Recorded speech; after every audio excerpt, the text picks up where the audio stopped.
अन्य किसी विषय को आप यहाँ न लाइए।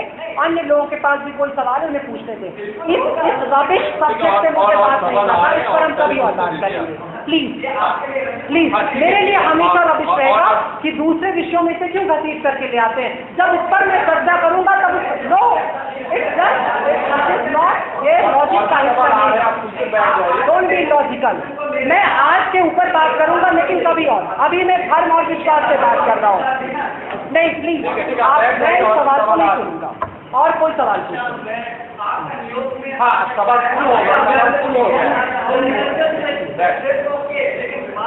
मैं आपसे इस विषय पे कभी और बात करूंगा लेकिन ये समय उसके लिए नहीं है, ठीक है?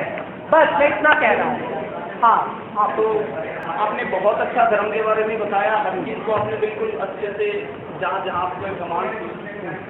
मैं प्रवीण कुमार SRD में हूँ। मैं इनकी बात से ऊपर ना जाते हुए कुछ थोड़ा सा सिर्फ 5 मिनट से भी कम लूँगा। कुछ एक बातें हैं। नहीं, प्रश्न आपका कुछ नहीं, प्रश्न नहीं है।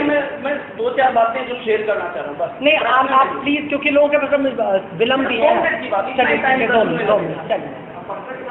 नहीं, मैं ये कहना चाह रहा हूँ कि इस बात से मैं शुरू करूँगा कि जीव हमारी जाति है, मानव धर्म हमारा, और हिंदू मुस्लिम एक है, नहीं धर्म कोई न्यारा।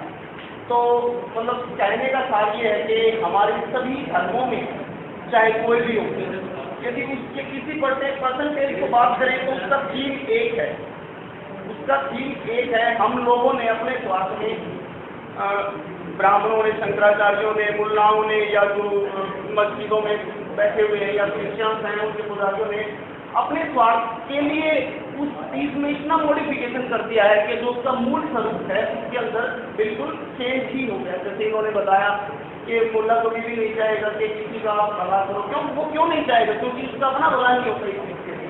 दूसरी बात, मानुष जन्म दुर्लभ है, वो मिलेगा बारंबार। आपने करना है नहीं, इसके उत्तर कभी और नहीं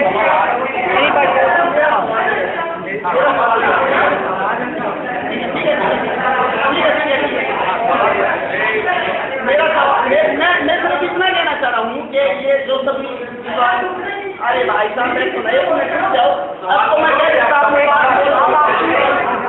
मेरा सवाल ये है कि मतलब एक पुस्तक है मेरे हाथ में, इसके बाद आत्मा परमात्मा के बारे में ये सब जो दिन बैठे हुए हैं, ये जो जानना चाह रहे हैं, इस पुस्तक में बिल्कुल बहुत अच्छे से बता रखा है कि आत्मा परमात्मा कौन है और सभी धर्मों का सार क्या है।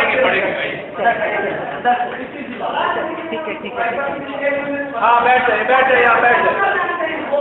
अरे ठीक है, बैठ जाइए आप, सवाल बैठ जाइए। हाँ, आपने कहा कि विश्वास जो है डिफरेंस है और हमारे विश्वास की बात नहीं है। हमारे आगे संज्ञापना में लगती है, जैसे कि है कि अगर आप संशय रखते हैं, संशय हिंसा ही विश्वास, संशय हिंसा ही विश्वास है, संज्ञापना में लगती की बात की है, लेकिन कहीं न कहीं हमारे आगे विश्वास की बात की है।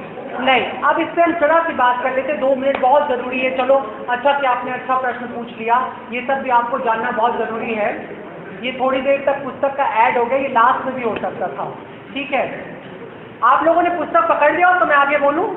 आप प्लीज बैठ के बाद में बात कीजिए, उसके बाद प्रोग्राम के बाद आपको डिस्कनेक्ट करें। हाँ, ठीक है, ओके। पहली बात तो ये है कि संशय का अंत विश्वास में नहीं होता। फर्स्ट ऑफ ऑल याद रखना, संशयहीनता विश्वास नहीं है। उसे एक और शब्द भारत में दिया जाता है, उसे कहते हैं आस्था। There is difference. आस्था में और विश्वास में फर्क है। भारत में विश्वास नाम के मन को, विश्वास नाम के माइंडसेट को 3 खंडों में बांटा गया।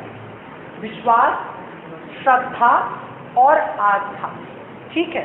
इसमें विश्वास जो होता है उसके बदलाव की पूरी संभावना होती है। आज मैं मुसलमान हूँ, कल मैं ईसाई हो सकता हूँ, परसों मैं हिंदू हो सकता हूँ, ये विश्वास है, ठीक है ना? लेकिन मैं सूर्य को मैंने देखा, सूर्य आसमान में चमक रहा था, दोपहर के 12 बज रहे थे, मैं इस कमरे के अंदर आता हूँ, इसमें सारे दरवाजे खिड़कियां बंद थे और अचानक कोई व्यक्ति कहता है कि इस वक्त अंधेरा है, सूर्य नहीं दिखाई दे रहा है। तब जब तुम कहते हो कि नहीं, सूर्य इस वक्त चमक रहा है, भीतर तुमने कमरे में अंधेरा किया हुआ है, तो ये आस्था है।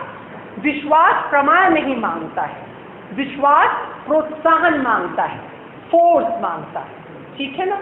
और आस्था प्रमाण मांगती है। जो चीज प्रामाणिक है सिर्फ उसी को आस्था कहा जा सकता है, ठीक है। तो एक ही मंत्र, जैसे मान लो महामृत्युंजय का एक मंत्र है, वो 1000 लोगों पर जब किया गया और उन 1000 लोगों को लाभ हुआ, तब हमने कहा कि यह एक प्रामाणिक मंत्र है और इस पर आस्था रखी जा सकती है रोगी को स्वस्थ करने के लिए।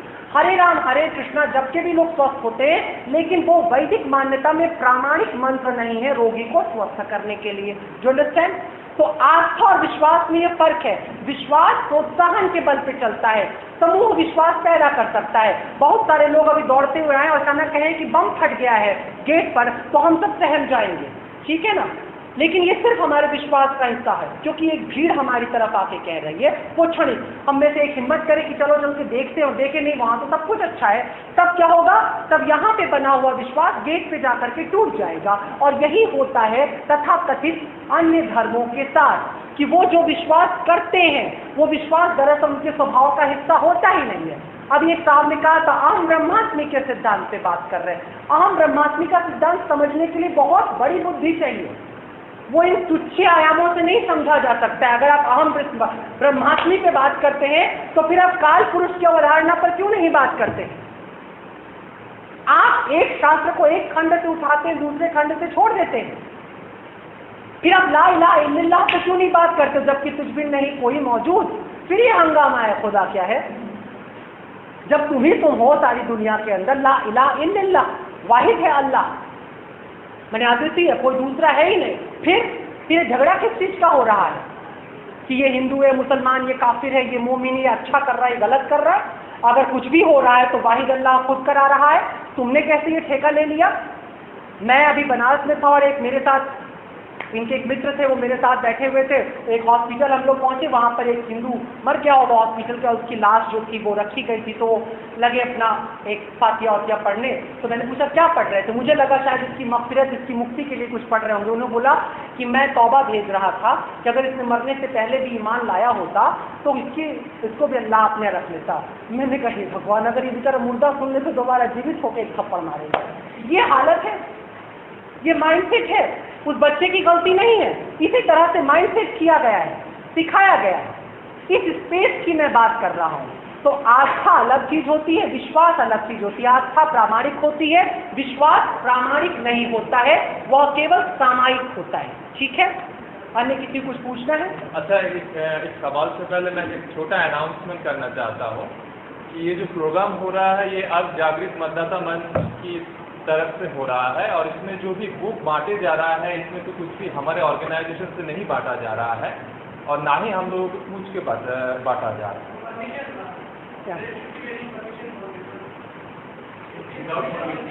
हाँ, इसमें कुछ हम लोगों को पूछा नहीं गया है, और ये आता है नहीं तो चलिए कोई बात नहीं, वो ये सब लिबरेशन लोगों के पास होनी चाहिए। कोई बांटे बता दे हमारे ऑर्गेनाइजेशन टॉप खत्म होने के बाद किसी का कोई एक सवाल बताओ तो 2 सवाल के पूछ लो।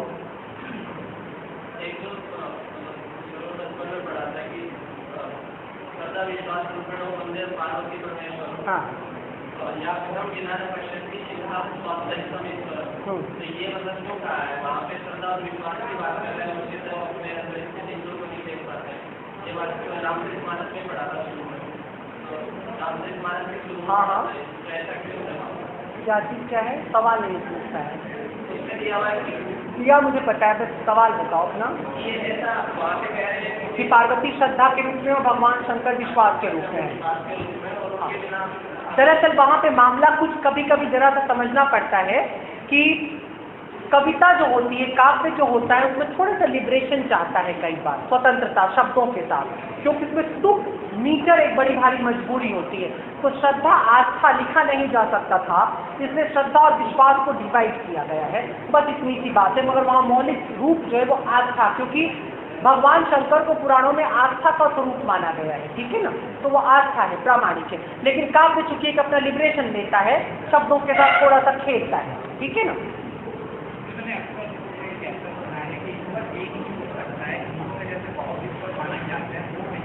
हाँ राइट, ये एक इम्पॉर्टेंट क्वेश्चन है, इसको आप लोग सब सुन लो कि ईश्वर एक ही हो सकता है, बहुत सारे नहीं हो सकते, ऐसा कहा जाता है। देखो, सुनने में अच्छा तो यही लगता है कि ईश्वर एक ही हो, ठीक है ना, ये बड़ा इंटरेस्टिंग है कि हमको 20 जगह जाकर के निपटारा नहीं करना पड़ेगा झगड़े का। लेकिन अगर हम ये सब पर्सनिफिकेशन का हिस्सा है, व्यक्तित्वीकरण का हिस्सा, इंसान ने जो कुछ बनाया है सब आदमी की तरह बनाया है। अगर घोड़े अपने आप पैगंबर पैदा करते तो उनके अलग तरह की किताबें आती, अगर गधों के अवतार होते तो अलग तरह के अवतार होते, ठीक है ना। लेकिन हम लोग अपनी तरह से स्पेस लेते हैं। एक अच्छा लगता है, एक होता भी है। भारतीय धर्म भी विश्वास करता है एक और अद्वितीय के लेयर पर।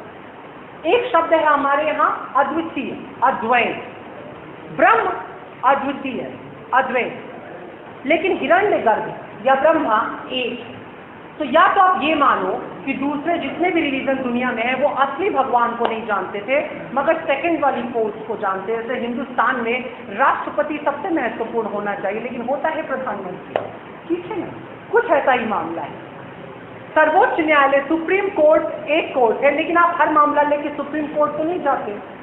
कुछ मामले को आप तहसील में ही निपटा लेते हैं, कुछ के थाने में ही सेटिंग हो जाती है, कुछ को मोहल्ले का ही कोई दबंग आकर के सेट करा देता है, ठीक है ना, हो जाता है ना। देखो, जब ईश्वर मांगने की ही चीज है तो जो निचले लेवल से काम कम पैसे, एक बोतल दारू चढ़ाकर अगर वीर बाबा आपका काम कर दे रहे हैं तो उतने के लिए विश्वनाथ जी पे 300 लीटर दूध कौन डालने जाए। अंडरस्टैंड?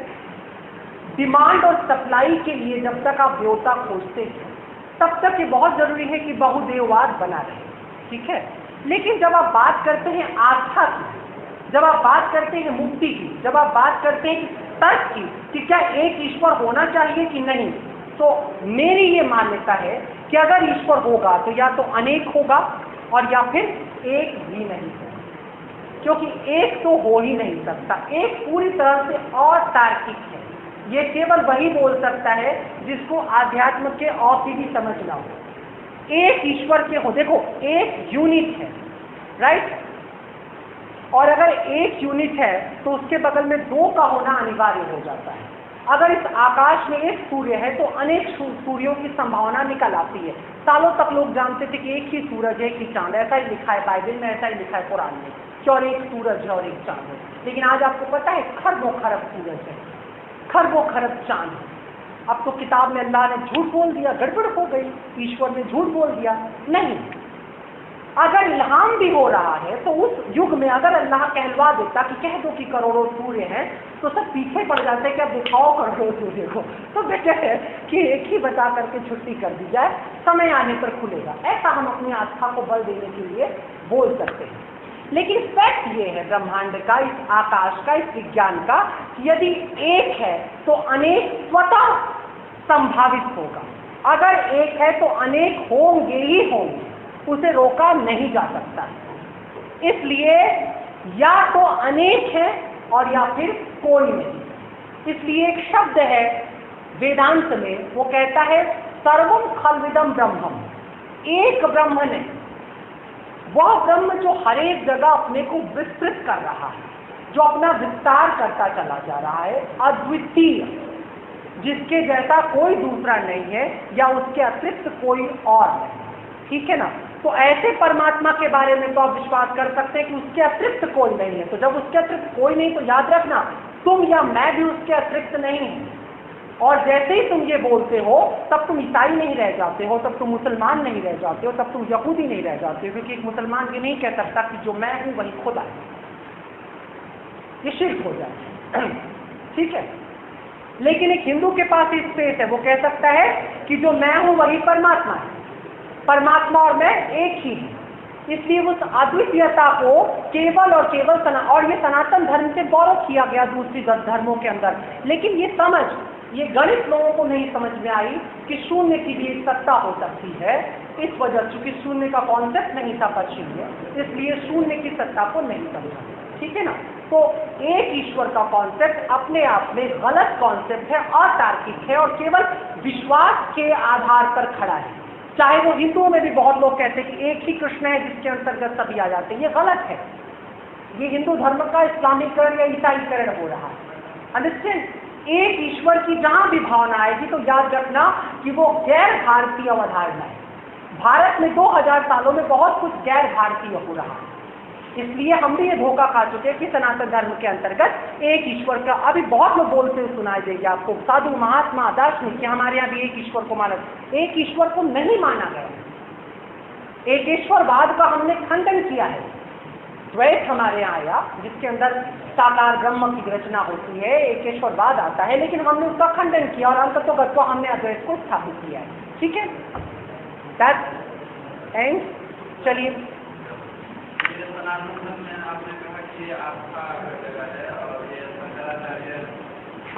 आप लग रहा है बहुत देर में आए हैं। अच्छा ठीक है,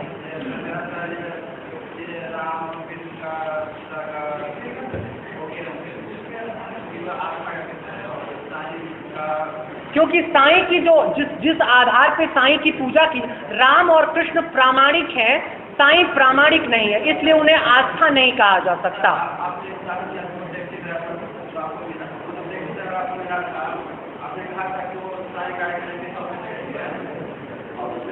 हाँ, वो आस्था नहीं है, वो विश्वास है। ऐसे विश्वास समय समय बदलते रहते हैं, उस पर वो मैंने बोल दिया है, लेकिन ये वही कोई अन्य विशेष सवाल नहीं।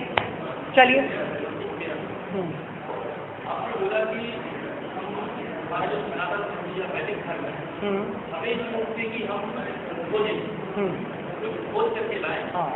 तो समय समय पे लोग आते रहे, वो चीज़ नहीं, मेरा सवाल ये कि हम पहुँचेगा, सवाल ये है वो देखिए आप पहुँचे ठीक, कम से कम अब ये बहुत बड़ा है सवाल, लेकिन छोटे में बस इसको इतना उत्तर दे देता हूँ कि हम यहाँ तक तो पहुँचे हुए हैं कि हम इस देश के अंदर साईं को भी स्वीकार कर रहे हैं, निर्मल बाबा को भी स्वीकार कर ले रहे हैं। ठीक है, हमारी स्वीकारोक्ति दुनिया में सबसे अधिक है, हम यहाँ पर पहुँचे हैं। अगर कल आप बाहर निकल करके अपने ईश्वर होने की घोषणा कर देंगे तो कुछ लोग आपको भी स्वीकार कर लेंगे। ये हमारी विशिष्टता है, इसको याद रखिएगा, जो पूरी दुनिया में कहीं नहीं, हम यहाँ तक पहुँचे हुए हैं। ठीक है, थैंक्स आप लोगों का बहुत बहुत। Thank you all for coming here and staying for such a long time in this humid condition. इसके बाद